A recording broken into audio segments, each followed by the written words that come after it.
सबसे पहले तो मैं आप सबको आज कर्मा एकादशी की आप सबको बहुत बहुत मैं बधाई देता हूँ, शुभकामना देता हूँ और आप सब लोगों के जीवन में शुभ ही शुभ हो, मंगल कामना करता हूँ।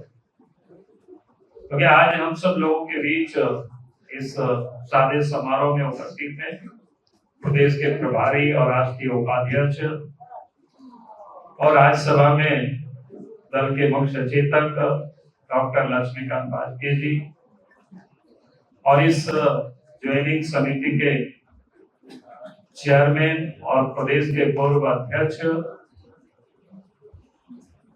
सरकार में रहे पूर्व मंत्री भी रहे, पूर्व सांसद भी रहे डॉक्टर रविंद्र कुमार राय जी और आज फिर से भारतीय जनता पार्टी परिवार में शामिल हुए श्री जयप्रकाश वर्मा जी और विधायक प्रकट्ठा से अमित यादव जी और आज भारतीय जनता पार्टी के परिवार में जिसको कहते हैं नई सदस्यता इन्होंने ग्रहण किया है श्री नवनीत हेमरम जी। तीनों से मैंने बहुत ही पुराना परिचय हमारा, ऐसा कुछ नहीं है कि अमित यादव जी भी उनके पिताजी, हम सब लोग साथ काम किए जैसे अभी रविन्द्रनाथ जी ने बताया। फिर जयप्रकाश वर्मा जी के पिताजी, चाचा जी सब लोग साथ काम कर रहे थे उस समय, तो ये लोग बिल्कुल क्या कहते हैं पीछे ही रहते थे, तो इनके बच्चे कह सकते हैं उस समय से। नवनीत जी भी डीएसपी रहे, लेकिन हमने इनको बहुत समझा रहे थे कि भाई आप तो अभी तो आपकी क्या बोलते हैं सेवा में आपकी शुरुआत ही हुई जीवन में, थोड़ा और दिन सरकार में रह करके सेवा कर लीजिए और इसके बाद पार्टी में आइए, अच्छा लगेगा। लेकिन इनका जो झारखंड की जनता के प्रति लोगों की सेवा करने, जो कि कोई बंधन से मुक्त होकर के सेवा करने का संकल्प लेकर मानो इन्होंने तय कर रखा था कि नहीं हमें तो किसी भी सूरत, हमें तो इन्होंने बताया भी नहीं कि मैं रिजाइन भी कर दिया। पार्टी के कार्यालय में हमको लोगों ने बताया कि ना उनका तो रिजाइन भी हो गया, एक्सेप्ट भी हो गया। तुमने कहा कि जब रिजाइन भी कर दिया, एक्सेप्ट भी कर दिया तो बुला लेना, फिर 14 तारीख को हम सब लोग जो करा देंगे। और आज इसलिए मैंने कहा कि तीनों लोग ने पार्टी में योगदान किया है, मैं तीनों का पार्टी में स्वागत भी करता हूँ, अभिनंदन भी करता हूँ। आप तीनों को मैं अपनी ओर से बहुत बहुत बधाई और शुभकामना देता हूँ। वास्तव में आज के तारीख में भारतीय जनता पार्टी में योगदान और परिवार में सदस्यों की संख्या बढ़ती जा रही है और उसका कारण है कि इस प्रदेश में आज जो सरकार है उससे आम जनता पूरी तरह से आज निराश है, हताश है। यानी 5 वर्षों की सरकार की अगर कहीं कोई 5 का वो गिना दे तो वो गिना नहीं सकते उन्हें 5 वर्षों में क्या काम किया, करने के लिए कुछ भी नहीं।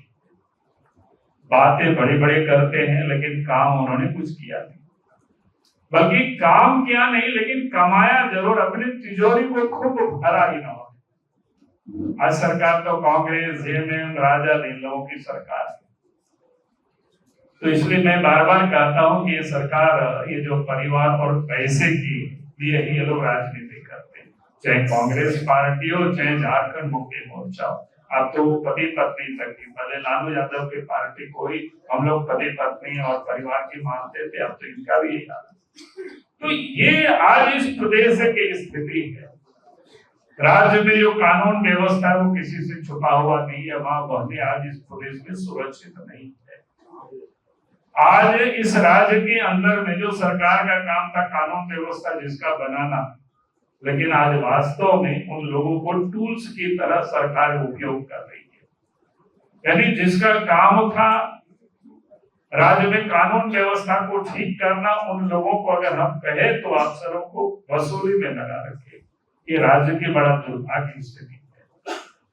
विकास का काम चारों तरफ ठप पड़ा हुआ है और साथ ही अगर हम कहें कि इस राज्य में सरकार ने जितनी भी वादाएं की थी काम तो उन्होंने किया नहीं, लेकिन आजकल आप देखते हो कि बड़े बड़े होर्डिंग छापते और फ्रंट पेज पर क्या कहते हैं उसको जैकेट की तरह एकदम विज्ञापन छपता है, और वो कहते हैं माई योजना, यानी माँ बहनों को सम्मान में क्या दे रहे, 1,000 टका दे।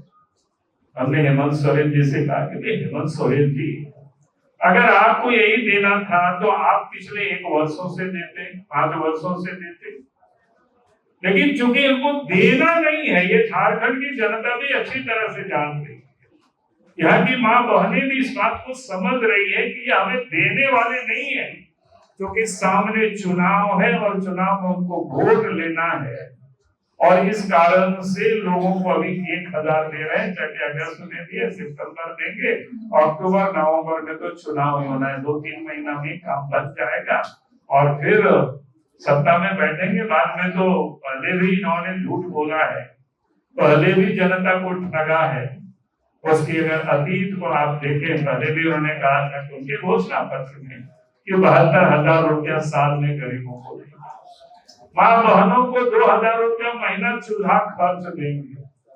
उन्होंने कहा था कि शादी होगी तो नव विवाहिता लड़कियों को शादी होते समय ही सोने का सिक्का देंगे।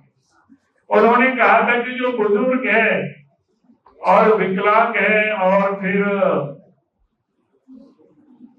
विधवा है, ऐसी को 2,500 रुपया महीना पेंशन देंगे। और फिर उसके साथ साथ उन्होंने क्या कहा था कि मैं इस राज्य की नौजवानों को 5 लाख नौजवानों को रोजगार देंगे, नौकरी देंगे, अगर नौकरी नहीं मिला तो हम राजनीति से संन्यास लेंगे। और ये भी कहा बोला था निर्माण महतो के शहादत दिवस के शुभ अवसर पर उसके समाधि। आप जरा सोचिए व्यक्ति ने कितना झूठ बोला। विधानसभा में उन्होंने कहा था कि रोजगार नहीं देंगे तो बेरोजगारी भत्ता देंगे, बीए पास को 5,000, एमए पास को 7,000, और आज तक नहीं दिया। गरीब को 25 लीटर पेट्रोल सब्सिडी में वो भी नहीं दिया। झारखंड के आदिवासी मूलवासी को कैबिनेट से निर्णय किया, कहा कि 25,000 तक के टेंडर हम देंगे इन लोगों को, लेकिन आज तक कभी भी किसी को नहीं दिया।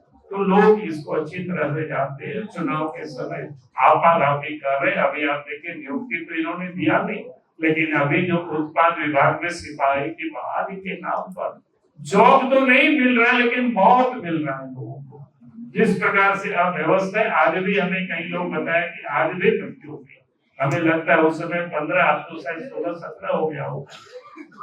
तो ये जो व्यवस्था है, और किस प्रकार से ये सरकार के मुखिया, राज्य के मुख्यमंत्री हेमंत सोरेन कहते हैं कि कोरोना का भाई इस देश में कोरोना के बाद कहिए कि राज्यों में कांस्टेबल की बहाली हुई, यहाँ तक कि सेना में भी बहाली हुई, अग्निवीरों की बहाली हुई, लेकिन कहीं कोई लोगों की मौत नहीं हुई। अगर मौत कहीं हो रही है जॉब के नाम पर, तो इस झारखंड पुलिस में हो रहा है। तो ये इन लोगों का चरित्र है।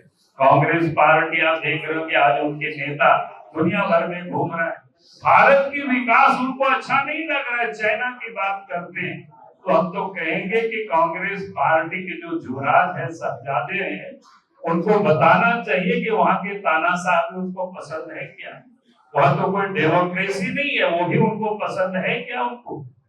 तो आज जिस प्रकार से वो बात कर रहे हैं, यानी इन लोगों की मानसिकता वो समझ में आती है। उन्होंने विदेश की धरती में जाकर के क्या कहा रिजर्वेशन के बारे में, भारत में तो बड़ी उन्होंने हंगामा मचा रखे थे कि नरेंद्र मोदी फिर से प्रधानमंत्री बनेंगे तो रिजर्वेशन समाप्त कर देंगे, संविधान बदल देंगे। लेकिन अमेरिका में जाकर के कह रहे हैं कि भाई हम रिजर्वेशन को समाप्त कर देंगे। भाई कब समाप्त करेंगे उसको उन्होंने कहा है, लेकिन आप जरा सोचिए 60 वर्षों तक इस देश में कांग्रेस पार्टी ने राज किया, और 60 वर्षों में अगर देश में कोई तरक्की नहीं हुआ, लोगों को न्याय नहीं मिल पाया ठीक से, तो और कितने वर्ष लगेंगे। देश के प्रधानमंत्री नरेंद्र मोदी जी तो मात्र 10 वर्षों से इस देश के प्रधानमंत्री के रूप में जनता की सेवा कर रहे हैं। तो मैंने इसलिए इन बातों को ही कहा कि आज इस देश को किस प्रकार से मिसलीड कराया जा रहा है, तो इस और लोगों को ले जाया जा रहा है। वहां विदेश की धरती में सिखों के साथ भी कैसे एक लड़के से पूछते हैं, शायद वो भी प्रेस के रिपोर्टर थे, आपका नाम क्या है, कि भारत में ऐसा होगा कि गाड़ा नहीं पाल सकते, पगड़ी नहीं पाल, क्या बोलते हैं ये बताओ।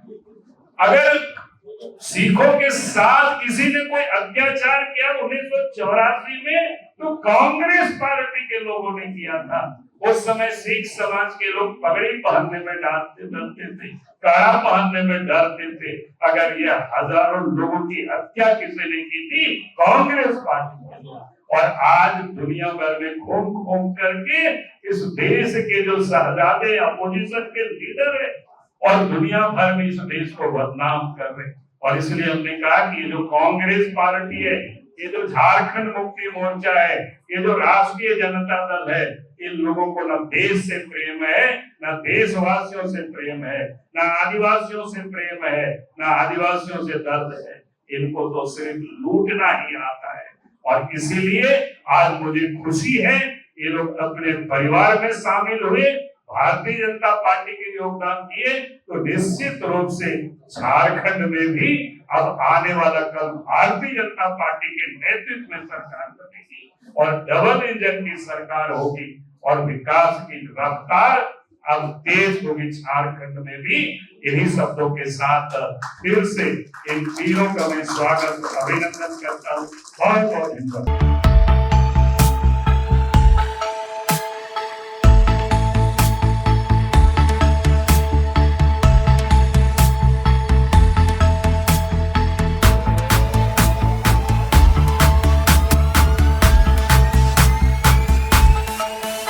thefollowup.in. Like, share, and subscribe. www.thefollowup.in